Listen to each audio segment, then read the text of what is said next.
Welcome to Backstage with Richard Ridge. I'm at the NYIT Auditorium on Broadway for my Screen Actors Guild Foundation BroadwayWorld Conversation Q&A series, which celebrates the vibrant theater community here in New York City and its union performers.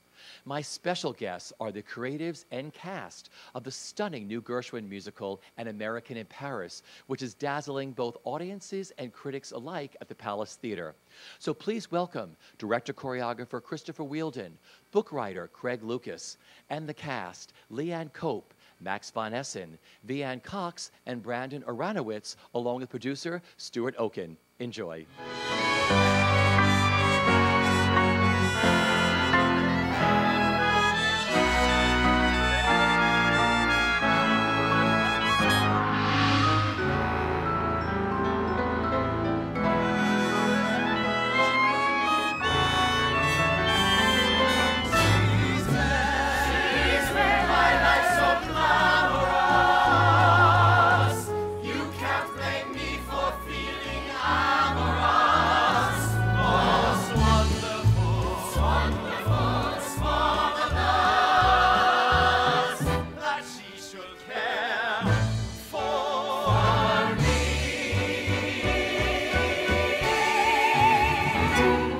So for each of you, what has it been like working on An American in Paris?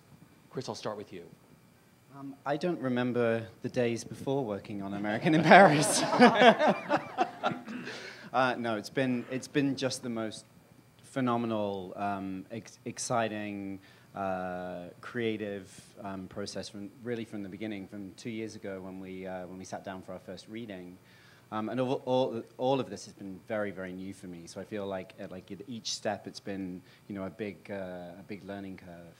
But yeah, I got to go on this amazing journey with all these fantastic people. Yeah, Craig, for you. This was the first time that I was the oldest person, and I didn't enjoy it all that much. I kept turning around looking for the older person that I could ask, and they weren't there. So I'm still getting over the shock. That's what it comes down to for you? Yes. Leanne, for you.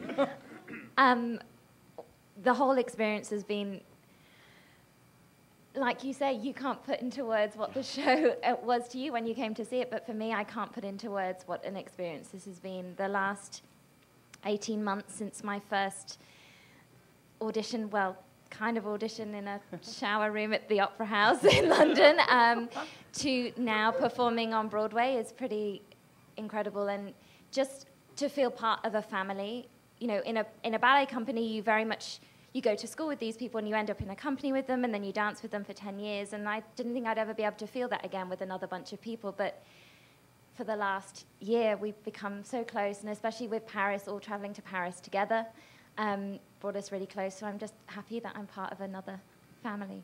Beautiful. Max, for you. I've also booked a lot of jobs in shower rooms. No, I'm kidding. No, it was really wonderful, your introduction, because we always believed everything you said. And I've been doing this for a while, and I've had some less than successful shows. So I always reminded myself from day one, when I auditioned for Henri, I could see him on paper, and I thought, this will be the best role I've ever had the honor of playing. And I just had to keep reminding myself that this show was going to be beautiful, that this show was going to be unique out of anything that's currently on Broadway. And I just had to keep saying that. So obviously it's amazing, the response, but it could have gone, these days you just don't know. I've seen so many incredible things. Years ago I saw Scottsboro Boys and I just thought it was the most incredible thing that season. It sort of came and went. It's not fair. Happens all the time. But I just said, I know that this is a role of a lifetime. I know that I'm going to be in something so special, so unique, so don't ever forget that. And other people, I think that too. So that's real. Now, like, the gifts are coming. Now it's paying off, and we're having all this wonderful stuff come to us. But we always really believed in it, and that's been an incredible journey for us. Veanne, for you. Yes, hi. Well, I was a ballerina first, so for me, I feel like my life has come full circle. Not that I'm up on point. Yet. But Tony number coming. It's coming. Right. Sequel. Fouette's on point. I will forge the way for older women to get back up on point. But for me, it was a decision for me to take on a role in a musical. I didn't have a song. I dance a little bit, but I wanted to support the life that I had when I was young, and the life that I believe in, because in my dreams I'm a ballerina, and so I feel like it's been a really wonderful journey for me just to participate in Chris and Craig's genius in creating this beautiful piece. And for me, being the oldest woman in the cast, how did that happen? It's a lovely place to be, because you get to participate in a wiser, more challenging, but rewarding way. And so for me, that journey has been really wonderful. Thank you. You're welcome.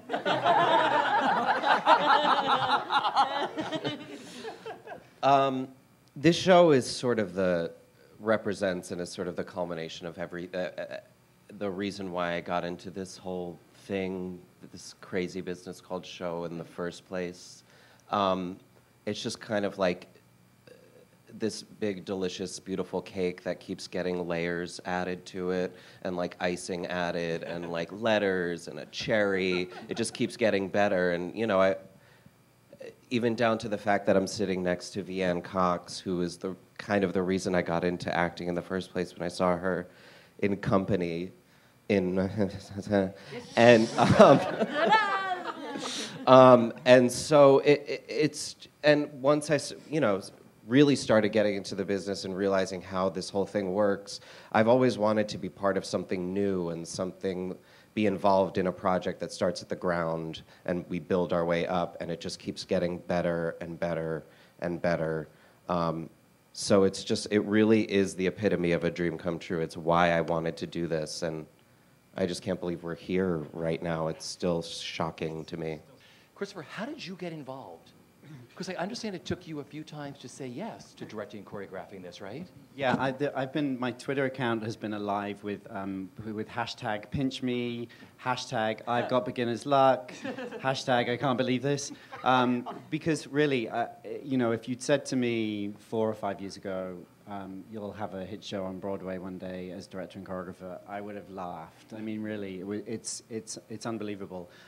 Stuart saw one of my ballets, Alice in Wonderland, up in Canada. I think, did you see it in Canada, Stuart? I did. Yeah. And he gave me a call, and we had a very nice lunch, and he suggested that I might like to consider directing and choreographing the show. And actually, I was really, obviously, honored that he had that sort of confidence in me, but I didn't quite have that confidence in myself. So it took about 8 months for Stuart, who was very persistent. Do you mind if I interrupt you? Because that was not the story exactly. Is it all right if I said it straight? Okay, go ahead. I asked you long before Alice, and that's when you told me that you were not prepared to take this on. It was after Alice when you actually said to me, okay, maybe I'm ready. I don't mean to change it, but it was... Details are important. You were right. In other words, you didn't know until after Alice that you felt the confidence, but that's when you knew that you had a shot at this. That's when you said maybe, more or less. That story. So really, it was we agreed. I think we agreed between us that we'd take it sort of at each level, and we'd sort of make a decision. We'd do a reading, see how that went. I spent the whole 29 hours pretty much sweating from ear to toe, but it seemed like we got through it, and I had Craig's support and guidance from the beginning. He's had a lot of experience directing, of course, and working with directors, so he was really by my side for this whole experience. Couldn't have done it without him. And the cast, how did you each get cast in the show? I mean, Leanne, you're making a dazzling Broadway debut as Lise. You come from the world of the Royal Ballet. Did you ever think you'd be starring on Broadway? No. No, it never, I mean, I've loved musicals for as long as I've loved ballet, and I thought it might be something I'd like to try once I'd retired from, you know, hung up my point shoes, and maybe I'd join an amateur dramatic society in Wimbledon or something just along the road from where I live. I don't know. But, and then this opportunity came up, and it just kind of fit, like, if a dancer's ever going to make a ballet, specifically a ballet dancer's ever going to make a transition, I think this is the perfect role for that. And yeah, it's been a long, I mean, the audition process was long, and because I was in London and a lot of stuff was happening here, I didn't hear anything for, I'd see Chris and I'd sing for him and I'd read some script, which I've never read a script before in my life, so I didn't know. I was like, these bits in brackets, am I supposed to read those? They're like, no, that's stage direction. So I was like, okay. Yeah, I didn't have a clue. And then finally, September, it was the day after my 30th birthday, my life changed. Literally, I flew to New York, I did my audition, and I got the role. And since then, your 30s are great. I love them. Literally, it's amazing. I mean, it's been pretty incredible, and the whole journey from workshop to rehearsing for Paris, performing in Paris, rehearsing again for Broadway opening, and now all this crazy award stuff as well. It's pretty incredible. Max, for you, because this is not a role with all the dancing. You never considered yourself a traditional dancer, did you? No, never. No, I have zero training. I consider myself as someone maybe who would have been. I feel like I have a decent amount of rhythm and movement, and I've always loved it. I mean, as a kid, I would put on like whatever shoes made the biggest sound. My mom had this like trunk in her bedroom, and I'd get on top of it to pretend to tap. I wasn't really tapping. It was just making any sound I could because I loved watching all these old films and everything.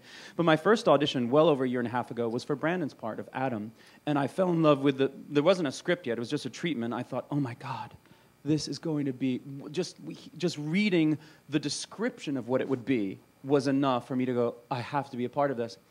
But I wasn't. It just wasn't the right fit. And at the end of my audition, at the end of my audition, at the end of the audition, Chris looked at me and he said, do you tap? And I said, no, never.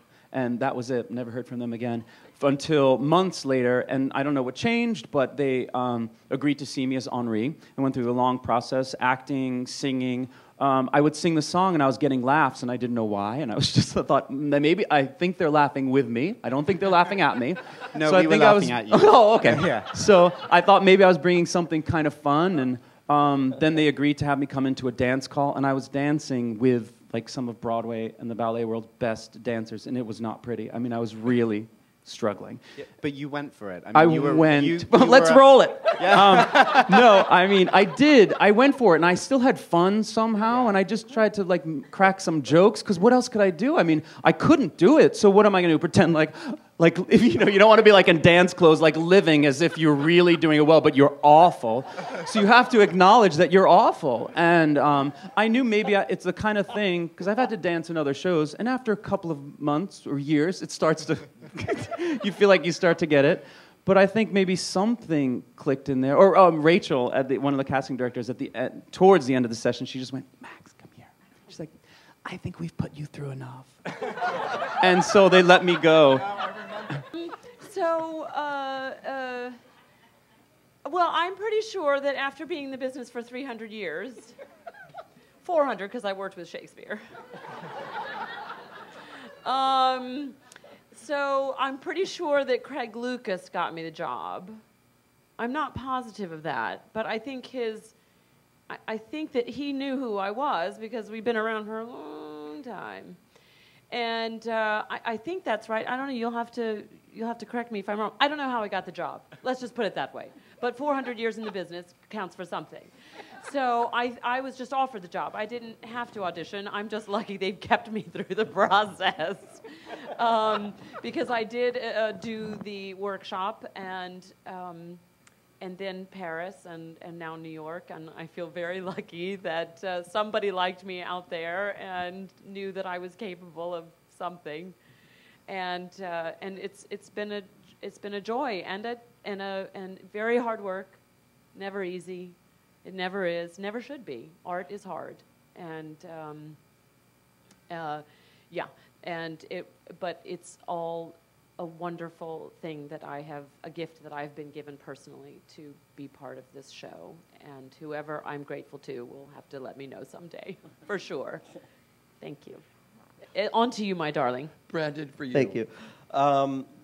Sorry, Max. I got involved. It worked out. It worked out. It worked out. No, I got involved a couple of years ago when they first were doing the 29-hour reading, and like Max said, it was just, there was no script, there was no dialogue, it was just this 20-page treatment, which was just sort of a description and just brought you through exactly what the show would feel like. And the first page just said, curtain up, concerto in F. And I was like, oh my God, because I grew up listening to Gershwin. I went on a family vacation when I was like 9 years old to Wyoming. My dad forced us to go listen to the Wyoming Symphony play a night of Gershwin when we were, when all I wanted to do was go look at like bears and moose tracks. And, so I grew up listening to it and sort of revering this music. And to just know that all of this orchestral music was going to get as much respect and time and,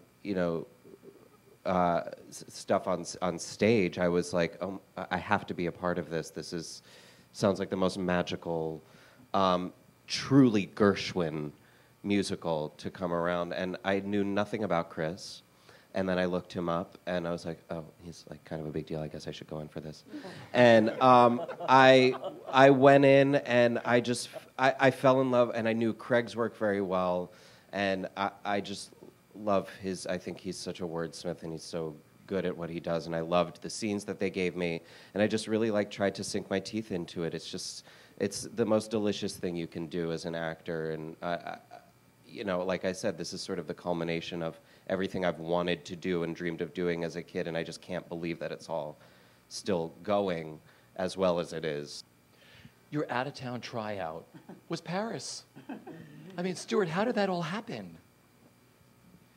There was a producer in Paris named Jean-Luc Chopin, who at the same time my partner Veanne and I were chasing the rights to American in Paris, was simultaneously trying to get it for a new production in Paris. Jean-Luc runs a theater called the Theater du Châtelet, where about 10 years ago, when he went there, they began the first introduction of American musicals in English for the French audience. France, unlike most of Europe, which has over the last 30 years embraced the Broadway or West End major musical, France had been kind of the last to the table. So they had never heard Sondheim. They had never had Rodgers and Hammerstein there. And Jean-Luc decided he would introduce them and perform them in the language in which they were written. So 7 years after that, there was at least a small audience who was ready to, there was game for being able to engage with that process. And he had a similar idea that Veanne and I did, which was perhaps An American in Paris, having never been on stage, might be a great title for Paris.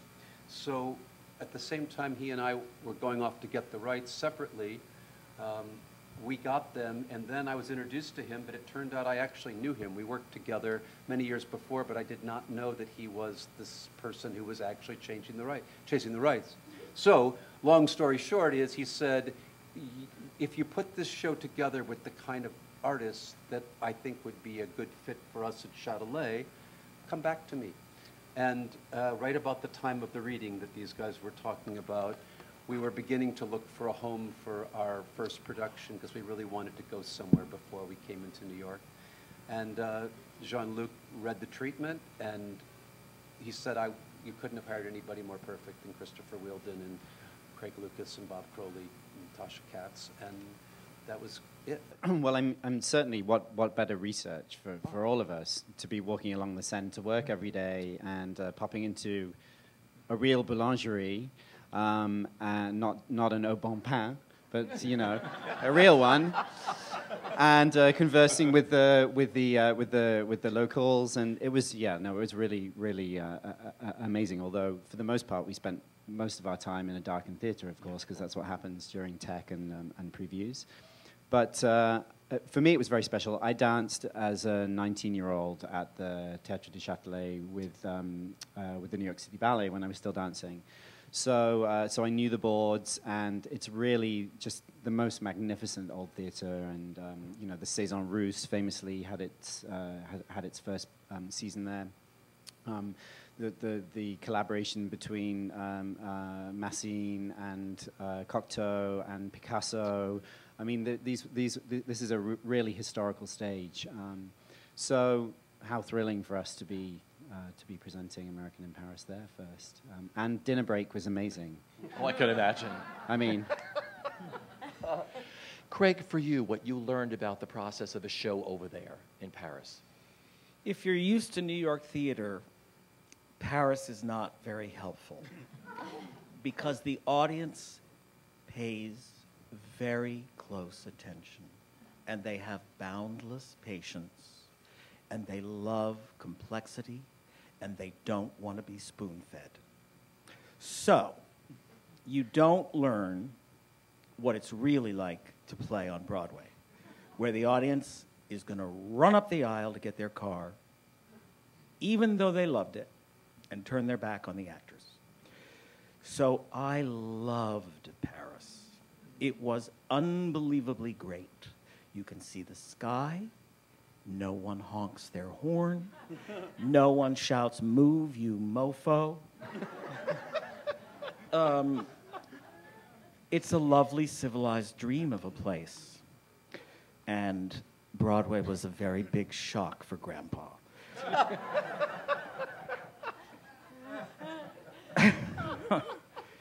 I liked Paris.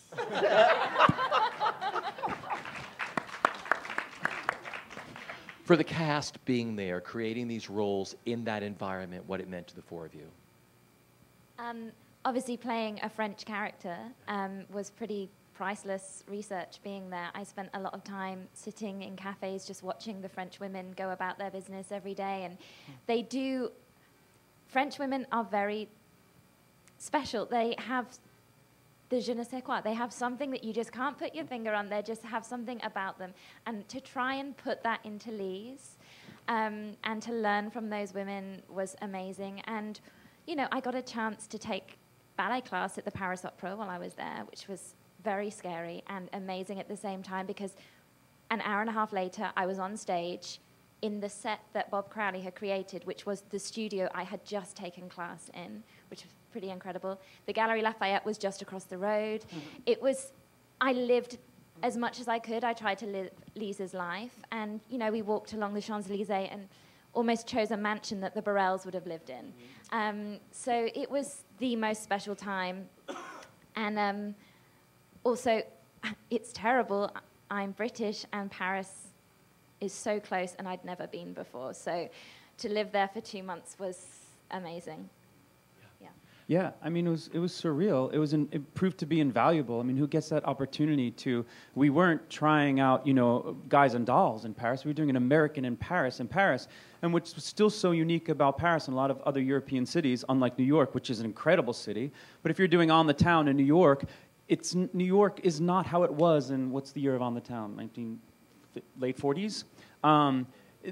Paris, you walk around, and central Paris, it's been zoned in a way you can't just tear down a building. The facade, everything has to be rebuilt, renovated, restored, essentially. You walk around, and as I walked around, that's what I saw is what Henri Borel would see. It's like you were saying, I found this mansion in the 16th arrondissement that I just immediately I connected to these gorgeous arched French doors and this beautiful terrace. And when Lise and Jerry have this argument in Act 2 of our show, I'm not even seeing the palace. Like, I'm seeing this home and this terrace and imagining. And we as actors, you're expected to do all of that work on your own and go to library, get books, imagine your surroundings, your environment, what your home looks like. We just lived it. I mean, we just saw it, we had it, we experienced it. Walking along the Seine on the cobblestone paths, it's probably the exact same cobblestone that Henri Borel would have walked on, where she meets Jerry and he sketches her. It's the exact same location, looks virtually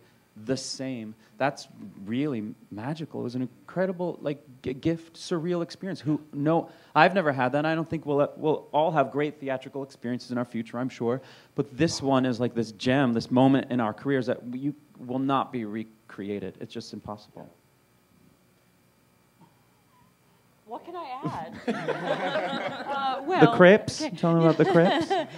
Well, I will say something about the fact that when we arrived there, much like Paris is a wonderful city of history and art and the melding of life and art, much like everywhere big about New York City too. I won't take that away from it, but you can't take that away from New York City either.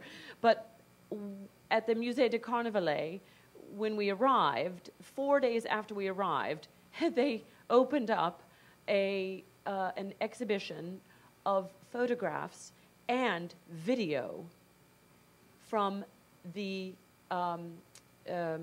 Liberation. And it was there. We all went, and I remember walking through the rooms, thinking, these are the images of which I am going to utilize in my soul, in my cells. This is a gift from Paris, and I'm sure they didn't do it for us.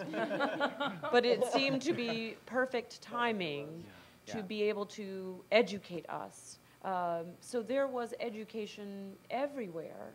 And in that specific instance, I found myself watching a video over and over that made me understand on a deeper level who my character was when I walked onto the stage and what she had experienced.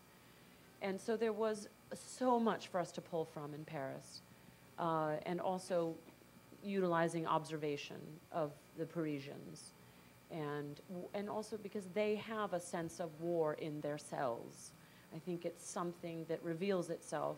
They're not even aware of it. But when you go over as an American outside of 9/11, we have not experienced the war on our soil. And so there is something in their beings that we were able to witness and participate in, even when they didn't know we were. It was very rich and very valuable. And like you said, it may never happen again. And this may never. So it was truly wonderful. Brandon, on to you. Thank you, Veanne. That was beautiful. I'm going to be perfectly frank. I was quite nervous to go over to Paris, actually. I was filled with a little trepidation.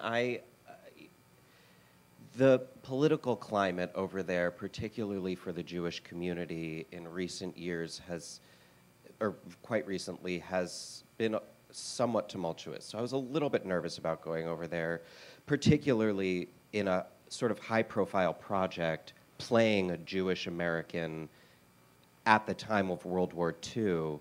I was a little bit fearful, but what I didn't know was that it was like this huge gift to have this sort of engendered fear in me that I could use on stage. And luckily, once we got there, they welcomed us with the warmest, most open arms. I mean, it was the most beautiful response. And also, a lot of my character has written into him this acerbic Jewish American sharp wit. There's a quickness to him that is so American and so New York even. And I was worried that it just wouldn't land there. And, we had the super titles in French, so it landed, but it landed like 2.5 seconds later. And that was an interesting obstacle, too. But again, that fear of walking the streets and walking through the what was it, Vieille du Temple? Is that where that street, the sort of Jewish quarters? And there was an attack there a few days after we left. And so to feel that and to be able to bring that fear on stage is sort of this truth and authenticity that you can't really make up.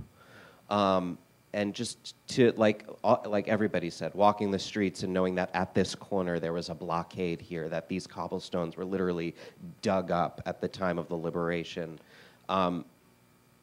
It's a palpable, tangible thing. It's tangible research that you can't just get from a book or a documentary or something. I mean, you're living it. And it informs what we do on stage here as well. I mean, we took that experience and that authenticity, and I think brought it to New York audiences who, you know, as much as the wit and the dry humor that my character has that may not have landed for the French audience, there are certain, like you said, the war is in their cells, it's in their blood. The occupation is something that lives deep inside of them. That may not necessarily land as well for a New York audience. So that authenticity we can give to Broadway, which I think it was just a gift through and through, I think. Yeah. I mean, what's it like for all of you? You're playing the Palace. I mean, I was there the night, I looked in the back. The third balcony was packed to the rafters. I mean, no one has sold the third balcony of the Palace in years. They never opened it for the past few shows that had been there. So it's so great to go there and watch. It must be so great for you to feel the audience's reaction in that house. Well, I mean, we had the most exciting response from the audience. They've been exciting across the boards, but the first audience that we put the show in front of was our dress rehearsal audience in Paris, and we'd had a really, really stressful morning. We hadn't run the show. We'd agreed, our producer host in Paris had very kindly said, we're going to give you the orchestra for an extra 3 hours the morning of the dress rehearsal, but you have to promise that you'll run the show, because you keep stopping. And I'm like, well, I'm sort of stopping because people's lives are potentially at risk here. So, you know, we're not really stopping on purpose. But he said, you know, Christopher, you need to run the show before you do it for an audience tonight. So I said, fine, okay, no, I'll put the microphone down. I'll go up to the balcony. I'll sit quietly. So the orchestra get into place, the curtain goes up, and within, I'd say, about 30 seconds, a giant piece of scenery snaps in half and falls into the middle of the stage. Thank goodness there was no one on stage at the time. Nobody was hurt. We were all a bit shaken up. And so we brought the safety curtain in, the iron curtain, and we had the cast just come out, sit in the first couple of rows of the orchestra, the principal's up on stage, and we read the show with the orchestra, and it was the most wonderful, bonding, focusing moment. And that night we were all scared out of our wits. We had no idea what was going to happen. But we decided, with much encouragement from the Théâtre du Châtelet, they'd never cancelled a dress rehearsal, that we should do it, and we did. And at the end of the show, there was this kind of cathartic release, I think, from all of us, because the audience just stood up, and it was more than applause. It was love and appreciation for the risk that we took to tell a truthful story about these brave people at a time of the liberation. And quite honestly, if I'd known we were going there with our show the year of the 75th anniversary of the liberation of Paris, which is why they had the exhibition, I would have been even more terrified than I was.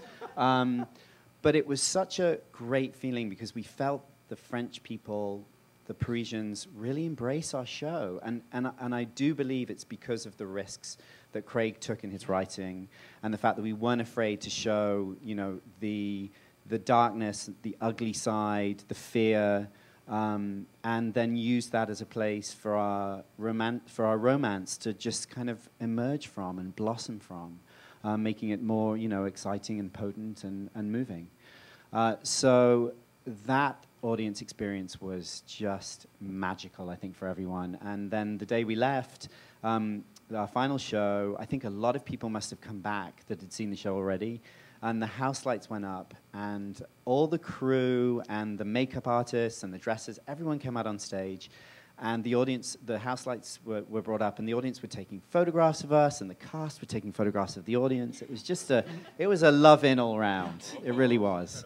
But it's so exciting, and of course, how better could it be to be standing at the back of the house and feeling the audience connect with our show and love these guys and laugh with them and cry with them and be moved by their dancing and follow the story when there are no words. Yeah. I mean, for me, that's always terrifically exciting because that's a bit of a fear.